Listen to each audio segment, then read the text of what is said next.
For the movement prep, first thing we're going to do is squats. Squats, you want to have your feet about shoulder width, a little more wider than shoulder width. Turn the toes out a little bit, and the whole time we're doing this, we want to think about our feet, okay? Big toe, little toe, and heel stay in the ground, grabbing the floor, creating that dome in our arch, okay? While we're doing this, we're continuing to drive our knees out, right?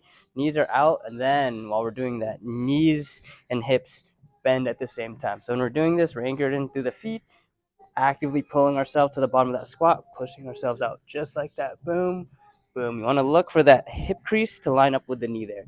Boom, boom. So you're active. You're not just dropping, you're actively pulling yourself up and down. Boom, and that's how we do a squat. Next thing for the movement prep is going to be a hinge or an RDL. With this, we're thinking about the same things with the feet. Our stance is more narrow. We're about shoulder width.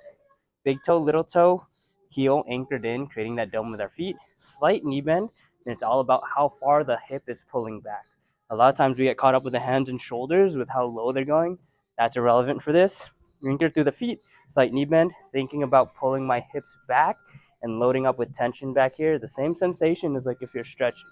You want to load all of that up, feel it through the hamstrings and glutes, and notice I'm already into a good hinge, but my hands aren't too low. Boom. To take yourself up, think about pushing the feet through the floor, kind of squeezing through the glutes, and that'll take us back up from that hinge position. Reverse lunge.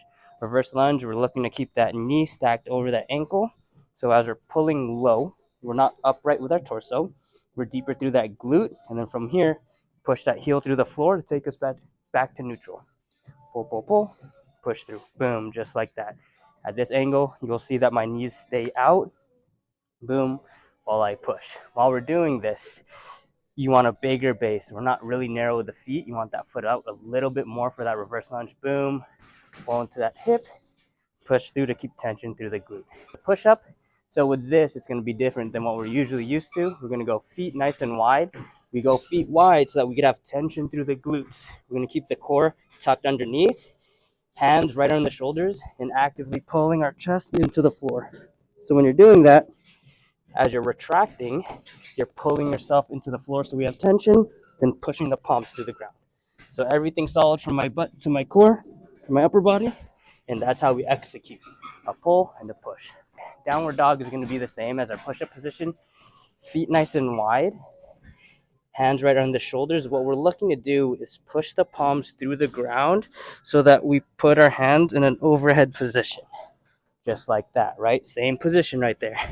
Push to overhead, pull myself back to neutral.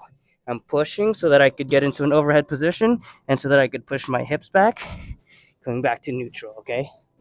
With all of those, we're hitting about 10. Even with the reverse lunges, we're doing 10 each side, and then we'll jump into the workout.